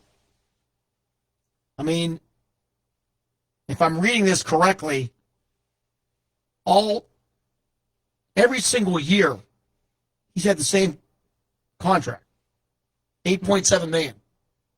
That might be the reason why, then. Which, of course, that's his number. Mm-hmm. I mean, that is pretty amazing. I mean, very interesting. When you're talking about all-time greats in the history of Pittsburgh sports, it's Lemieux and Crosby are on that list. Oh, absolutely. You could argue the rest. Clemente may be on it. I don't know, Joe Green, but Crosby, it's hard to believe he's no longer a kid. I mean, it seemed like yesterday they drafted him, and he's going to be there almost 20 years. Well, he has had a great career, no doubt about it. Talk about a hero. I know. Wow. Unbelievable. So that's a huge story. Mm-hmm. 724-981-7900. Are you going to watch Paul Skeens tonight, or are you pretty much done with the Pirates? I will watch it until the Monday night football game begins. But this time of the year, I usually turn off Major League Baseball. But I have an eye and an ear whenever possible on the Guardians when I get a chance to see a game on one of the stations that I get. But, it's a different time of the year for me. I just saw a post, and I completely forgot about Jim Harbaugh's coming in. Harbaugh coaches the Chargers. Oh, yeah, one of my all-time least favorites. He said today, speaking with the media, playing the Steelers feels like, quote, playing a playoff team. So he's excited about the opportunity on the road at a playoff team. So that's, but Harbaugh's a smart guy. Yeah. He won't say anything dumb. I don't mind his brother with the Ravens. I get along. I could get along with him a lot better than I could with Jim. Huh. We'll see how you feel Sunday, the first time they show Jim complaining about a call. I can already see him squinting and waving his program, can't you? I can only imagine. And the Steelers, it'll be a sunny day there as well. He'll be screening with his sunglasses on. Yeah. Oh, well, so that'll be Sunday. Harbaugh coming to Pittsburgh. That should be interesting. We're going to take a break, come back, change gears. This time it is This Week in District 10 coming up next with Tom Reisenweber, the Pick Sports Line, presented by Flynn's Tire, right here on 790 WPIC, Sports Radio 96.7. Hi, this is Joe Flynn with Flynn's Tire. We know how valuable your time is, so we've made it fast, easy, and affordable to buy tires. There's 3 easy ways to purchase tires from Flynn. First, just drive in, because Flynn's will get you in right now. No appointment necessary. The second option, give us a call, and we'll help you select and reserve the perfect tire for you. The third option, save time and buy online at Flynn'sTire.com. It's that easy. Just drive in, and Flynn's will get you in right now. And tell them Vinny sent you.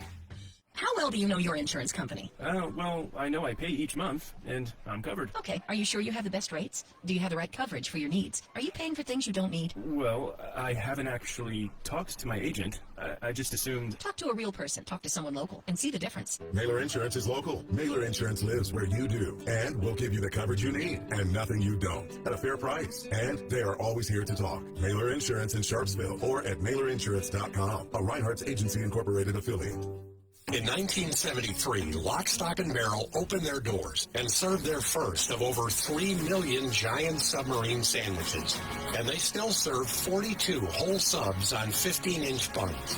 Lock, Stock, and Barrel also has burgers, specialty sandwiches, wraps, gyros, salads, wings, and even breakfast. Lock, Stock, and Barrel is also a full-service deli. Party rings, meat and cheese trays, and cold veggie trays are all available. Open Tuesday through Saturday. Closed Sundays and Mondays. If you love to travel, Capital One has a rewards credit card that's perfect for you. With Venture X, earn unlimited double miles on everything you buy and turn everyday purchases into extraordinary trips. Plus, receive premium travel benefits like access to over 1,300 airport lounges where you just check in and chill out. Open up a world of possibilities with Capital One. What's in your wallet? Terms apply. Lounge access is subject to change. See CapitalOne.com for details. Retired or retiring soon? How much money do you need to live comfortably? Retirement Planners of America is here for you. Would you like to have financial peace of mind? Here's how. Step 1. Find out the amount of money you'll need to retire. Step 2, have a plan to get there. Step 3, make sure that plan can take advantage of market gains but protect you from market losses. Discover how to do all 3 with a free consultation at 800-508-6108. That's 800-508-6108. All investments involve risk, including losses. Past performance does not guarantee future results. Now it's time for This Week in District 10. This Week in District 10 is brought to you by Flynn's Tires and Auto Service. Here's Bob Greenberg and the Erie Times' Tom Reisenweber. It's that time of the week. This Week in District 10. Tom Reisenweber joining us from the Erie Times, GoErie.com. And Tom, another exciting week of high school sports, highlighted by some great high school football games, the Hickory-Sharon game. The last game of the night went down to the final play, clearly living up to all the preseason and pregame hype. Absolutely. What a game between those two teams. And, it's interesting watching them. A high school team, you don't really expect them to march down the field in a minute and have a chance to win the game with a touchdown. But Hickory, what a great job. It seemed like Xander Tellez, very calm and collected all the way down to the end of the game. Just couldn't come up with the big touchdown play. But Sharon, great defensive stand all around. And I'm not sure how much we learned from these two in that game. I don't know who the favorite is now or who the best team is. Obviously, Sharon has the big win, but these two, I'm guessing, are going to meet again in the playoffs for the D10 title. It is a matter of who's the favorite going in. I don't really know. They're so even. It's going to be a great time when they play again. No, there's no question. I mean, it was an incredible crowd. Drama down to the final play. Sharon getting 2 big special teams plays, recovering a punt in the end zone and a kickoff return by Norris. I mean, those were difference makers. I think Hickory could look back and say, okay, if we button up our special teams, we probably win the game. But on the other side, Sharon made the plays when they needed to, especially on defense, to slow down the Hickory offense. Yeah, and that's really what Sharon needed to do was, make it a low-scoring game. Sharon's big strength this year, again, like last year, is a really good defense. And to hold that Hickory offense to, 14 points, that's pretty impressive to do that. I know they're lots of key players graduation, but those returning seniors take a lot of pride in what they're doing as far as the defense goes. So I think that's what they're going to try to do again. You have to keep it low-scoring because Hickory can pretty much score any play. They have so many weapons. it's tough to slow them down. So great job by the Sharon defense. We saw a low-scoring game last year in the D10 championship. I wouldn't be shocked if it was the same thing that could come down to the final play for the D10 championship. I know there's other 3A teams looking to make some noise right now, but these two, I think, are clearly the two best teams in 3A. And as I talked to Carmez Norris after the game as our player of the game, I said, nobody really knew your name before the season starts, and now he's had 3 returns for touchdowns and he had a great finger catch on Friday. I mean, he is really a weapon that Sharon is going to use more and more, and not many people know about him, and not many people have stopped him up to this point. Yeah, it's a huge breakout game for him, especially knocking down the last play of the game. I don't think you'll realize, that ball gets through and finds a carry receiver, they lose that game. So he really made several game-changing plays, maybe the game-winning play, and he's definitely an outstanding player. I think that was just kind of a breakout game to the community. This is who I am, and you better keep an eye on me for the future. What other big headlines came out of the weekend from your perspective, Tom? Well, I think you had a couple of interesting games. We have a lot of teams now that are now tied for first. There are now just 2 teams. Region 5, you have Region 3. Seneca losing to Mercier's Prep. That game's tied with, 4 minutes to go. Vinny Feliciano, 96-yard touchdown run, and then Mercier gets the ball back on a turnover and wins by 2 touchdowns. So it kind of showed Mercier's Prep, I guess, is still the 2A threat from the north, although I think Farrell is a runaway favorite in D10. But that was a big win for them. Fairview, they were down 14-0 at halftime at Harbor Creek. They come back and win that game 23-14. They're tied for first with just Fort LaBeouf. Those two have a big game coming up here pretty soon. So I think you had a little bit of separation in a bunch of the regions.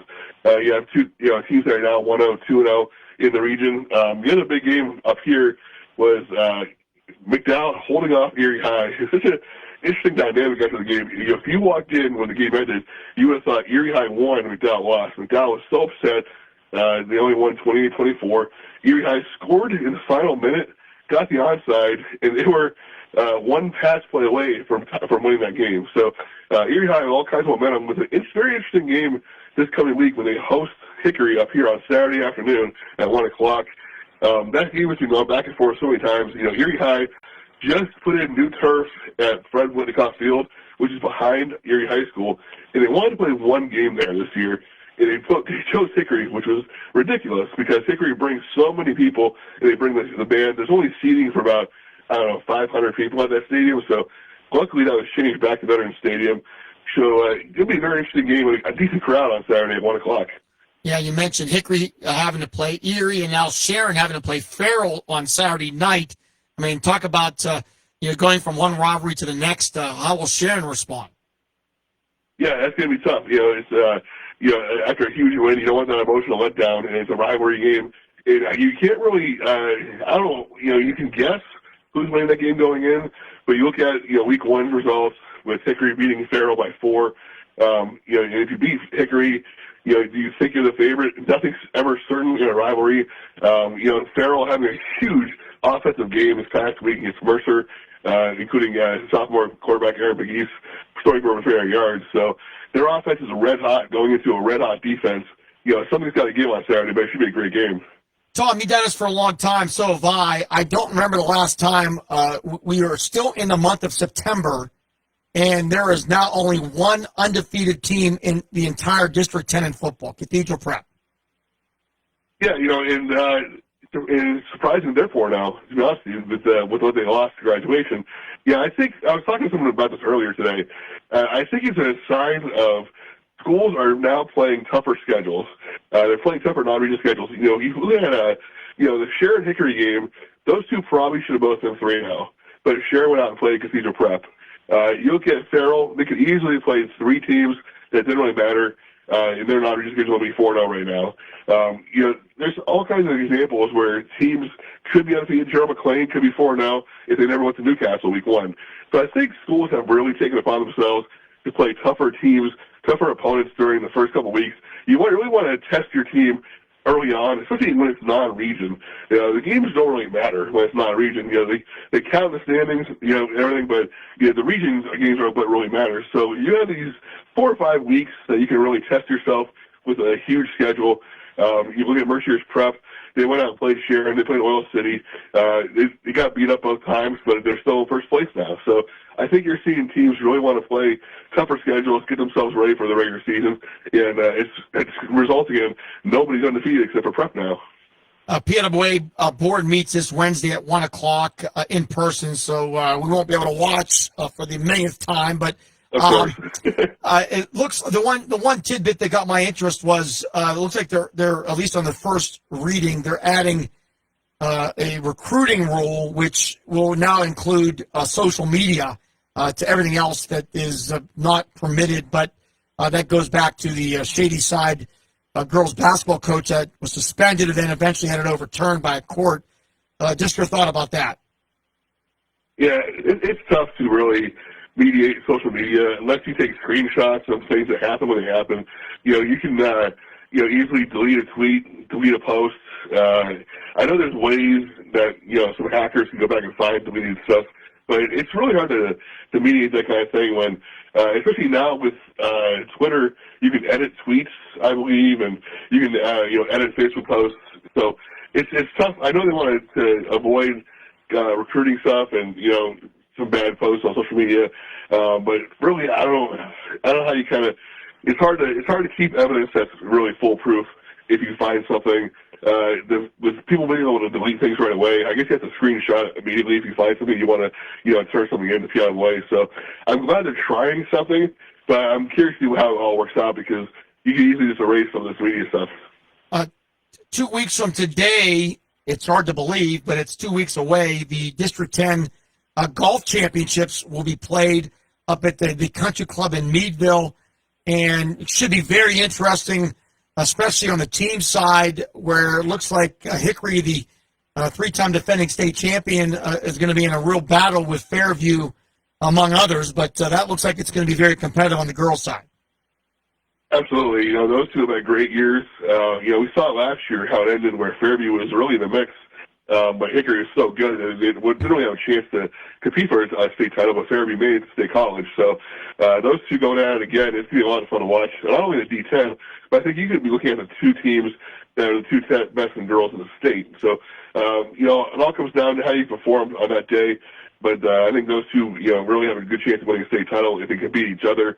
Yeah, I'm really looking forward to the boys. There are a lot of really good teams, and what really changes things this year is Cathedral Prep being 2A. They're in the middle of the mix now with all these other teams that are good, Grove City, Lakeview, Northeast Fairview.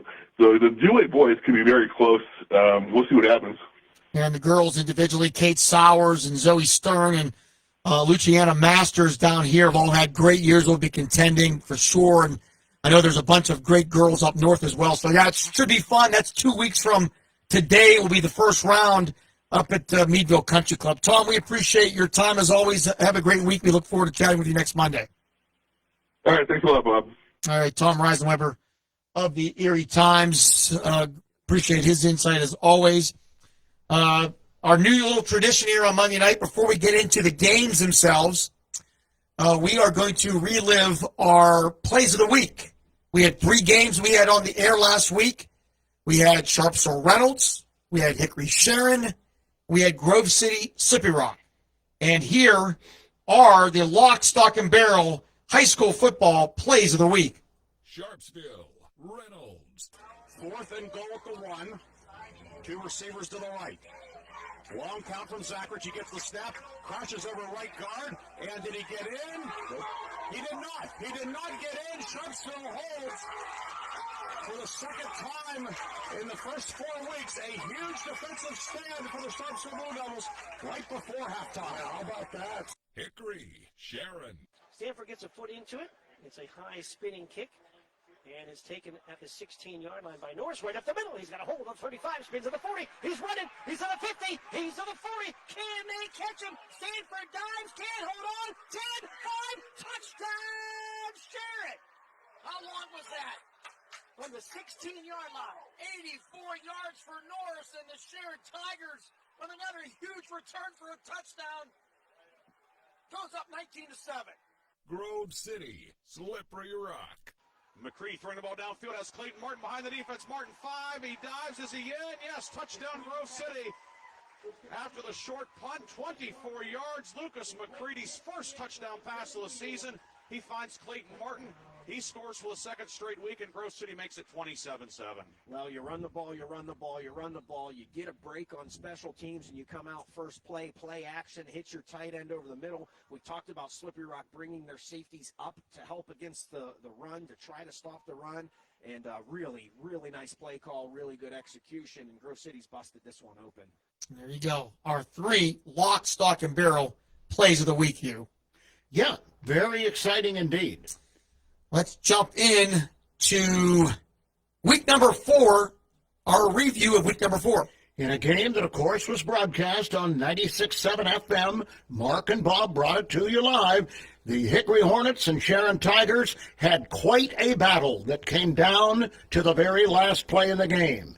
Sharon gets the win 20-14 to go to 2-2 and drop Hickory to 3-1. Yeah, great game. Went down to the final play. And I was thinking about it Friday night. We had live television. We had us doing live video, big crowd, radio as well. And people complain about media sometimes covering these games to take away the crowd, but there was nobody taking away any crowd size on Friday night. It was jam-packed at Hickory High School, and it's a special night. And why people do this for a living is for games like that. Carmez Norris, 67-yard touchdown reception, 84-yard kickoff return. Ethan Engelmore, solid game at quarterback for the Tigers. Ike Friday, also a solid game running. Kelvin Morrison, 128 yards rushing for Hickory. Jaden Phillips, 86 yards receiving and a touchdown. But it came down to Carmez Norris's bat down in the final play of the game to give Sharon a 20-14 win over Hickory. And it's probably not the last time they'll meet, is it? There's a good chance they will play again in November. In a game that was broadcast on 790 WPIC, Briggs and Birch brought it to you live. The Reynolds Raiders and the Sharpsville Blue Devils did battle. Sharpsville goes to 3-1 with a 34-12 win over the 3-1 Reynolds Raiders. And you heard the play of the game was a goal line defensive stand at the 1-yard line. Final play of the first half that really changed the direction of the game. Sharpsville wins 34-12. Jaden White was our Reinhardt's player of the game. He had an 85-yard kickoff return for a touchdown, plus 138 yards rushing. His backfield mate, Gino Curry, 115 yards rushing, and Gabe Menards and Xavier Zachrich, each over 100 yards rushing for Reynolds. It is a big win for Sharpsville. The Blue Devils beat Reynolds 34-12. Greenville pitched a shutout on Friday night to go to 3-1, beating Cochranton, dropping the Cardinals to 1-3, a 62-0 whitewash for the Trojans. And the Trojans win 3 games in a row. What a run they've been on with Coach Mike Menold. Nick Solerich, their fine quarterback, was 4 of 6 passing, 120 yards, 2 touchdowns, plus he ran 4 times for 30 yards and another touchdown. Rudy Gentili had 79 yards rushing and a couple touchdowns. Cale Thurber, he had a pick 6. And Justin Schell had 2 35-yard touchdown receptions for the Trojans as Greenville wins 62-0. Another blowout at Farrell on Friday night. The Farrell Steelers got on the board again and again in a 58-0 win over the Mercer Mustangs. Both teams are now 1-3. Kind of saw this coming. Farrell had not won a game. They've lost a couple tough games, and they were ready for a breakout game. And did they ever have one? Aaron Pegues, the sophomore quarterback and son of a head coach, 14 of 16, 326 yards passing, 3 touchdowns, no interceptions. One of the great games by a Farrell quarterback ever. Star Julius Phillips, the YSU commit, he had 3 catches for 101 yards and a touchdown, plus 2 punt returns for touchdowns. Nemo Jones, 4 catches, 99 yards and a touchdown. Damar Kane, 2 catches, 85 yards and a touchdown. Farrell, 58, Mercer, nothing. The Lakeview Sailors went to 3-1, beating the old French Creek Valley rivals, Maplewood Tigers, who go to 2-2, 28-13, Lakeview the winner. I had posted early in the week, Lakeview going into the game as the leading passing team in Mercer County. I've never seen that in the history of football. Lakeview, the leading passing team, they went back to their running this week. They had 3 touchdowns of over 50 yards all on the ground. Gavin Shell, Blake Skiles, and Leighton Zach were all big runs. The Sailors rushed for 266 yards. Skiles having a big year, 100 yards rushing, 45 yards receiving. Lakeview 28, Maplewood 13. Ryan Briggs and Colton Hoffman brought you the game on 96.7 Saturday afternoon. Slippery Rock at Grove City, a rare backyard rivalry in the sunshine. Grove City took care of the Rock, going to 3-1 with a 42-7 win. Yeah, big performance on both sides of the ball for the Grove City Eagles. Jackson Wilson, 24 carries, 143 yards, 5 touchdown rushing for the Eagles. The Grove City defense holding Slippery Rock to 8 yards rushing. It was a really complete performance by the Eagles as they knock off their arch rival Slippery Rock 42-7. And it was no contest at Kennedy Catholic Saturday afternoon. The Wilmington Greyhounds go to 3-1. Kennedy, of course, winless. 58-0 shutout the final. Yeah, really no surprise here. Kennedy playing with just 14 players. No match for Wilmington. They played 8-minute quarters, and Coach Brendan Fillion called off the Dogs in the second half, put all his reserves in, but still 58-0. Freddie Zettner, Jamie Miller, Michael Mistretta all scoring 2 touchdowns each for the Wilmington Greyhounds. And just one clarification from one of our longtime Sharon listeners. Sharon, they are 3-1 on the year. Wait a minute, they're 2-2 on the year. No, check that. Sharon is 3-1 on the year, not 2-2. Just to make that clarification. Even I was confused for a moment, but Sharon, they go to 3-1. And we're going to take a break, come back, Pigskin Pick'em time. We had 5 of our pickers, including one expert, go 7-0. We're going to break that tie for the Vase Pub and Grill gift card, and we're going to tell you how the experts did in week number 4 and give you our predictions for week number 5. So stay tuned for all of that. Pigskin Pick'em coming up next. This is the Pick Sports Line presented by Flynn's Tire right here on 790 WPIC Sports Radio 96.7. Hi, this is Joe Flynn with Flynn's Tire. We know how valuable your time is, so we've made it fast, easy, and affordable to buy tires. There's 3 easy ways to purchase tires from Flynn. First, just drive in, because Flynn will get you in right now. No appointment necessary. The second option, give us a call, and we'll help you select and reserve the perfect tire for you. The third option, save time and buy online at Flynn'sTire.com. It's that easy. Just drive in, and Flynn's will get you in right now. Did you know that Mancino's Driving School can give you your driver's test? That's right. Mancino's Driving School provides an approved Pennsylvania Department of Education certified driving course as well as behind-the-wheel training. Mancino's Driving School offers one-on-one, on-the-road driving lessons 7 days a week with day and evening hours. They use only certified driving instructors that have undergone extensive background investigation. For details or more information on adult training, go online to mancinosdrivingschool.com. I'm hungry. Well, I know just the place to go. They got what I like? Oh, yeah. When? Wait, what about drinks? Well, it's a bar and grill, so yeah, you're covered. Win-win? Speaking of win, they've got gaming, too, so you can Win. Come sit down for a great meal, a great drink, a great time, or all 3. Vase Pub and Grill has just what you want. So come by for good eats, cold drinks, and the latest ways to win. Vase Pub and Grill, East State Street, Hermitage. I'm stylish. I'm classic. I'm extremely sarcastic. I'm in love with this band. I'm the #1 fan. I'm a musical genius. Let your t-shirt do the talking. We've got just the message you're looking for. Need a customized t-shirt? Then stop at 2J's and a B Custom Screen Printing in Hermitage. From your favorite prints to customized t-shirts, hoodies, and more. Shop 2J's and a B Custom Screen Printing with big city design right here at home. 2J's and a B Custom Screen Printing on East State Street in Hermitage.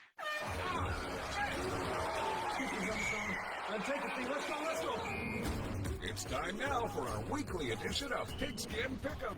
Our local panel of experts will now tell you who's going to win this week's high school football games. They're not that good, so how about some educated guesses? They're not that good either? Well, why don't they just flip a freaking coin? Now, it's time for this week's edition of Pigskin Pick'em. All right, here we go. Pigskin Pick'em, week number 4. Let's look at the experts first. with only 4 wins in last place, Chris Birch. With 5 wins, Darren Steele, also Landmark Information.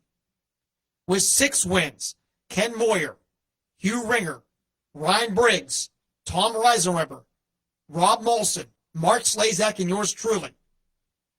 The only expert to go 7-0 this week, a perfect record, and the winner of week 4 for the experts, Art Shannon, the big guy, flexing his muscles here in week number 4 for the season. In last place with 24 wins, Ken Moyer and Chris, check that. In last place with 23 wins is Rob Molson. Also Darren Steele, 24 wins, Birch and Ken Moyer. 25 wins, Art Shannon. 26 wins, Landmark Information, Tom Reisenweber, Mark Slazak. 27 wins, Hugh Ringer. And with 28 wins, still in a tie for first, the Professor Ryan Briggs, and yours truly stays in first place. How about that, you? Very impressive. Now for the fans, we had 4 fans that tied with 7-0 records. Dan McCoy, Hank Fry, Justin Basted, and Rob Gillespie, and Art Shannon. As we had said, our new rules, the experts also have a chance to win the gift card, $25 gift card from Bay's Pub and Grill. And we drew the name on video. You saw it during the break. And the winner of the $25 gift card is Dan McCoy. Congratulations to Dan. We'll notify you, and you can sign up yourself and play this week and also have a chance to win the gift card. Week number 5, we have, 7 games on the docket? Let's run them down. And they're all non-region games. All right, in a game to be heard on 790 WPIC Friday night with Briggs and Birch calling the action. 2 3-1 teams meet at Reynolds, Lakeview and Reynolds. Very interesting game here. There are 2 Mercer County teams, not in the same region. Don't ask me why. But also both in single way. So potential, maybe a playoff preview. Who knows? Reynolds coming off their first loss. Lakeview coming off a big win. The experts think Lakeview's going to go to Reynolds. 10 of us going with Lakeview to beat Reynolds. Ryan Briggs, the only one going with the Raiders, talking about bulletin board material. That's big time for Josh Ball. 11 Lakeview, 1 Reynolds.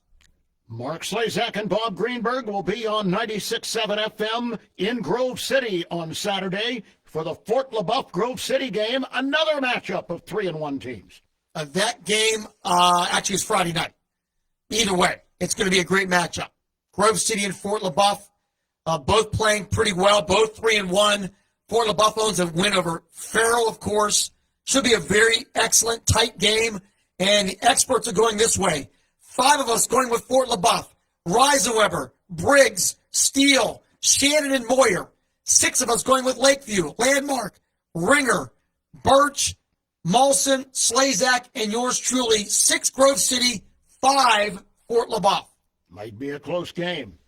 Homecoming night at Mercer Friday night coming up. 3-1 Greenville will be at 1-3 Mercer. Yeah, I tell you what, Greenville playing at a very high level. Back to single way, new league. Mike Mennel's doing an excellent job. Really like this team. And all 11 of us going with Greenville to spoil the Mercer Mustangs homecoming night. Mark and Bob will be back on the radio Saturday night on 96.7 FM. 6 o'clock kickoff. 1-3 Farrell. 3-1 Sharon. The game is at Sharon. The Steel Bowl. The 71st Steel Bowl is back. Yes, that time is correct. It's a 6 o'clock kickoff, 1 hour earlier. These are 2 ultimate rivals. They have played for such a long time. Their first game dates back 102 years, 1922. Sharon leads the all-time series. Farrell has pretty much held the Steel Bowl Cup for 11 years. What's going to happen? It's going to be a great game. Our experts, 2 of us going with Farrell, Moyer and Shannon. The rest of the experts, all 9 of us going with Sharon to win this game. 9 for Sharon, 2 for Farrell. Hickory will play Erie Saturday afternoon at 1 o'clock. And Hickory 3-1. Erie 1-3. Really a tough matchup for Hickory. Erie's had some really battles with some of the heavyweights of District 10 up north. Hickory coming off a tough loss, have a long trip, daytime game. The experts say this, 2 of us going with Erie, Reisenweber and Briggs. The other 9 think Hickory will rebound and go to Erie Saturday afternoon and win this game. So 9 for Hickory, 2 going with Erie. And Friday night, one more game. 0-3 Kennedy goes to 2-2 Maplewood. And no surprise here, all 11 of us going with Maplewood to beat Kennedy Catholic. And that will do it for Pigskin Pick'em. And that will do it for the Pick Sports Line here on this Monday. We're glad you've tuned in. On behalf of you, Flynn's Tire and Auto Service, thanks for listening and watching. I am Bob Greenberg. Have a great week, everybody. You're listening to News Talk 790 WPIC, Sharon, Hermitage, and Sports Radio 96.7 WLLF, Mercer, Hermitage, a Cumulus station. This is a Radio PA news update. The White House releasing statements of support for Donald Trump in the wake of what is being considered another assassination attempt over the weekend. A statement issued by the White House said that President Joe Biden and Vice President Kamala Harris have been briefed and that they are both glad Trump is okay. Meanwhile, the FBI investigation is ongoing. Unemployment claims